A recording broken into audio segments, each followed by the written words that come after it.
రాజకీయంగా వెళ్తే ఎవరికి లాభం ఎవరికి నష్టం?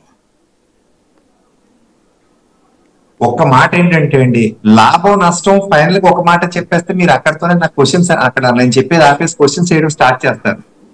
దీని ముందు ఒక్క 2 నిమిషాలు చెప్పాలండి. నిజంగా జగన్ గారు ఏమన్నా చేయగలిగితే ఈ పాటికే చేసేసి ఉండాలి ఆయన చెప్పే మాటలు ఏమైనా ఉంటాయి. నెంబర్ 1.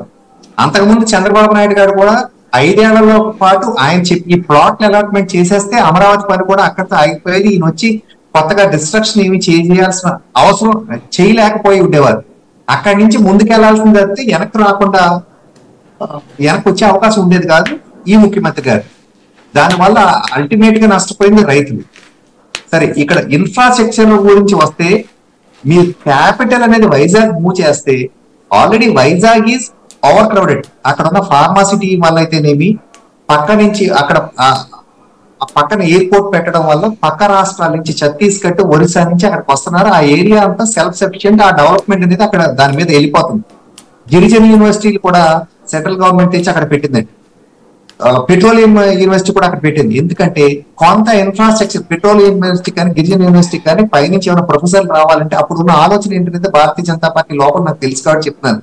ఇక్కడ ఉన్నదాన్ని అక్కడికి వెళ్ళిపోవడం ఎందుకు వెళ్ళిందంటే రావడానికి అక్కడ ఎయిర్పోర్ట్ ఉంది, వచ్చేవాళ్ళు వెళ్ళేవాళ్ళు వస్తూ ఉంటారు.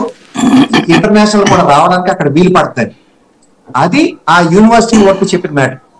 ఇటుపక్క కూడా తిరుపతి కూడా ఈ రాయలసీమ ఏరియాలోకి బయట నుంచి రావడానికి వెళ్ళడానికి బాగుంటుంది. అక్కడ ఎయిర్పోర్ట్ కూడా డెవలప్ చేసి ఆ పిలిగ్రిమ్ ప్లేస్ దాని వల్ల కూడా అక్కడ ఒక ఐఐటి ఇచ్చి కర్నూలులో ట్రిపుల్ ఐటి ఇచ్చి ఇలా రకరకాల డిఫరెంట్ ప్లేసెస్ లో ఉండాలనేది భారతీయ జనతా పార్టీ ఎజెండా కాబట్టి వాళ్ళు ఇచ్చే అన్ని కూడా రకరకాల ప్లేసెస్ లో ఇస్తున్నారు. కాకినాడలో కొత్తగా కేవీ ఇచ్చిన లేకపోతే అక్కడ ఎయిమ్స్ అనేది సెంటర్ పాయింట్ ఇచ్చిన అన్నిటికీ మించి రాజధాని అనేది సెంటర్ పాయింట్ ఉంటే రాయలసీమ వాళ్ళకి ఇటు పక్క ఉన్న ఈ చివరి ఉత్తరాంధ్ర వాళ్ళకి సెంటర్ పాయింట్ అవుద్ది.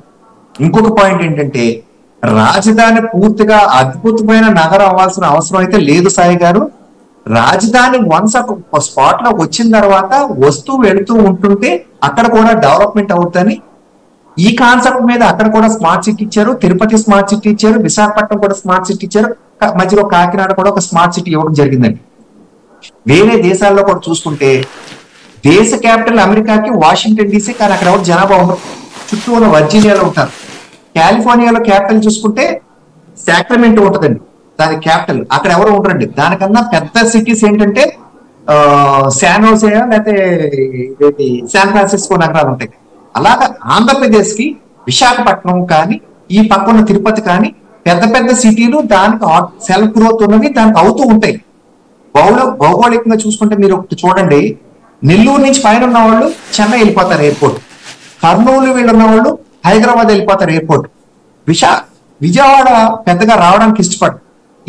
నేను ఇందాక చెప్పినట్టు ఛత్తీస్గఢ్ వాళ్ళు, ఒరిస్సా వాళ్ళు ఈ భోగాపురం ఎయిర్పోర్ట్ ఇప్పుడు కొత్తగా వచ్చిన దానికి ప్రిఫర్ చేస్తారు. ఇంటర్నేషనల్ కనుక మనం అద్భుతంగా చేయగలిగితే పెద్దది అక్కడికి వస్తూ ఉంటారు. మధ్యలో ఉన్న ప్లేస్ లోనే అక్కడ